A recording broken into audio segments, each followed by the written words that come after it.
Il était une fois un roi qui avait tendance à être assez bougon, assez défaitiste.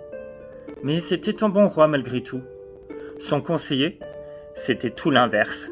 Il était très optimiste. Quoi qu'il arrivait dans la vie, il avait l'habitude de répondre « tout va pour le mieux ».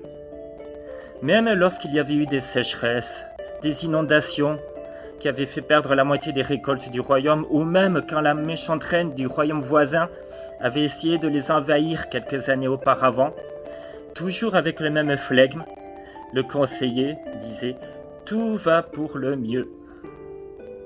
Cet excès d'optimisme avait tendance à irriter un petit peu le roi, mais il aimait bien son conseiller, il lui faisait confiance, et malgré tout, il décidait de le garder. La plus grande passion du roi, c'est la chasse. Et ce matin-là, comme tous les matins, il demande à ce qu'on lui prépare son cheval favori, un superbe étalon noir, et il s'enfonce dans la forêt, suivi toujours de son fidèle conseiller. Au détour d'un chemin, ils aperçoivent un sanglier. En les voyant, le sanglier court, et le roi galope derrière le sanglier, et le conseiller galope derrière le roi. Mais le sanglier est plus rapide qu'il n'y paraît, et il disparaît derrière un buisson. Le roi, comme à son habitude, commence à râler. Et dit « Bon, ça commence bien la journée, ça. Allez, ça sert à rien de continuer, on rentre. » Le conseiller essaya de relativiser, lui dit « Mais c'est pas grave, des sangliers, il y en a plein d'autres. Vous savez, tout va pour le mieux. » Toujours cette même rengaine, dit le roi. Tu me fatigues. Allez, trêve de bavardage et rebroussons chemin.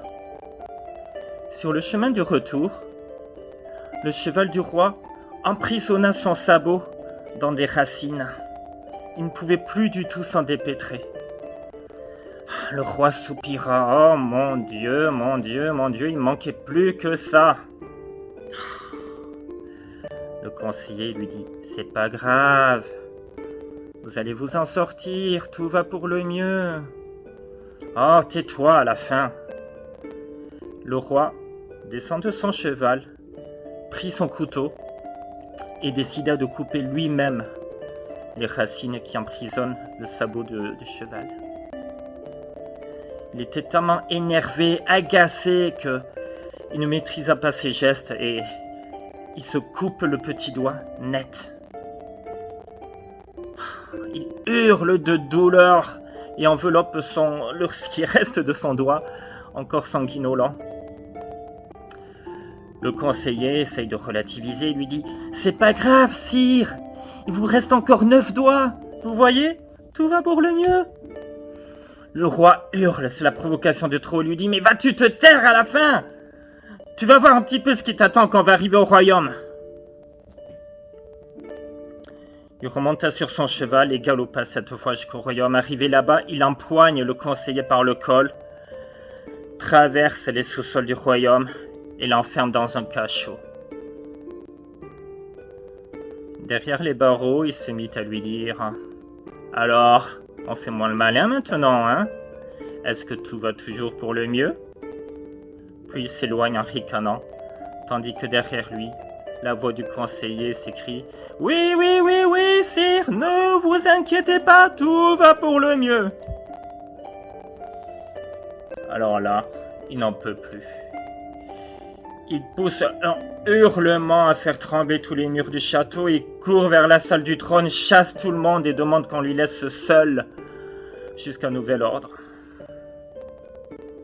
Il reste assis sur son trône pendant 3 jours et 3 nuits, fustigeant, ruminant sa colère. Arrivé au 3e matin, il calme un petit peu ses esprits et se dit « Je sais ce qu'il me faut. Pour me changer les idées, je vais aller à la chasse. » Alors il demande à ce qu'on lui prépare son plus beau cheval, l'enfourche et s'enfonce dans la forêt. Très rapidement, au détour d'un chemin, il voit un chevreuil en train de perdre de l'herbe toute fraîche. En le voyant, le chevreuil, évidemment, détale sans demander son reste. Le chevreuil galope, galope, galope, et le roi galope, galope, galope derrière le chevreuil. La course dura presque 1 heure. Mais, évidemment, le chevreuil était très rapide et disparut derrière une colline. Le roi ralentit son pas, regarde autour de lui, et il se rend à l'évidence. Il est totalement, mais totalement perdu. Aucune idée de là où se trouve son royaume. Il tente un chemin vers la droite, puis vers la gauche. Avec hésitation, il continue, jusqu'à apercevoir un château au loin. Un château un petit peu biscornu, dont la forme lui était familière. Il s'approcha encore et réalisa que c'était le château de la méchante reine du royaume voisin, la même qui avait essayé de l'envahir quelques années auparavant. À peine il a le temps de réaliser cela que les gardes de la reine l'empoignent, le ligotent et l'amènent à leur souveraine comme on amène un trophée. En le voyant, la reine jubile et s'écrie « Oh mon Dieu, mais quelle aubaine! C'est la plus belle journée de ma vie! Non seulement vous me ramenez un intrus qui a eu le culot de s'aventurer sur mes terres, mais en plus, il s'avère que c'est mon pire ennemi! Ne perdons pas 1 seconde et qu'on l'exécute sur le champ! » Aussitôt dit, aussitôt fait. On prépara la cour du royaume avec en son centre le bilot. Les habitants se pressèrent pour venir assister au spectacle. Et bien sûr, on appela le bourreau. On avait entre-temps vêtu le roi de guenilles pour l'humilier un petit peu plus. On posa sa tête sur le bilot. Le bourreau brandit sa hache sans le moindre tremblement, lorsque dans la foule une voix s'écrie « Non, non, non, non, arrêtez, arrêtez !» Le bourreau arrêta son geste, jeta un œil vers la reine, et la reine dit « Mais qui es-tu et comment oses-tu interrompre un tel moment ? Est-ce que tu veux être le prochain à avoir ta tête sur ce bilot ?» L'homme en question, c'était le pâtissier du royaume. Il dit à la reine « Votre Majesté, je suis désolé, mais je pense qu'il y a une terrible méprise. Vous savez, il y a environ 1 semaine, alors que je cueillais des baies dans la forêt, j'ai aperçu le roi. Et je peux vous assurer qu'il avait 10 doigts à ses mains. Or, regardez bien cet homme. Vous voyez bien qu'il n'y en a que 9. Ça ne peut donc pas être la même personne. » La reine s'exclame « Mon Dieu, mais quelle terrible erreur j'ai failli faire là !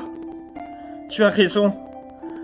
Qu'on libère cet homme, qu'on lui rende ses vêtements et sa monture, et qu'on le laisse partir. » Le roi, évidemment, ne demande pas son reste. Et c'est avec le plus rapide des galops qu'il retourne vers son royaume. Une fois arrivé,